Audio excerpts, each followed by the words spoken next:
I think like most everybody, I started in the kicking art.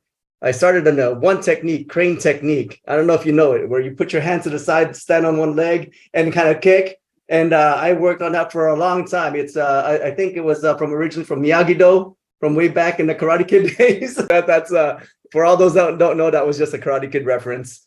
You know, a classic '80s hit. Just throwing it out there. But no. In all seriousness, uh, for the way I started in martial arts, actually Filipino martial arts to be exact, I actually started, just like with everybody else.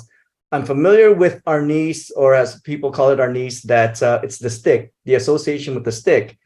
And similar to the common things of what people would always say is like, when would I get into a fight with the stick? What happens if I get in a fight with the stick? And that was my mentality as well.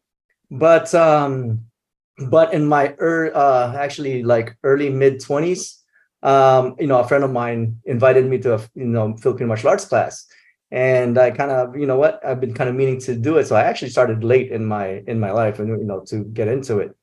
Got invited, and of course I already had the mindset, oh, it's a stick and whatnot, and all the presumptions that the general that don't know what it is all about. Then got introduced to it, got shown some of the basics. By day one, I was shown how the stick transitions to a blade, and how transitions to empty hand, and how all of that within a very, very formatted training got me excited. I was like, wait a minute, I learned this, and I'm able to use all the different combat tools and still be able to apply an empty hand. And this is Filipino culture. This is like our arts. And they just kept like, yeah. Ever since then, I was hooked, and I said, you know what, sign me up.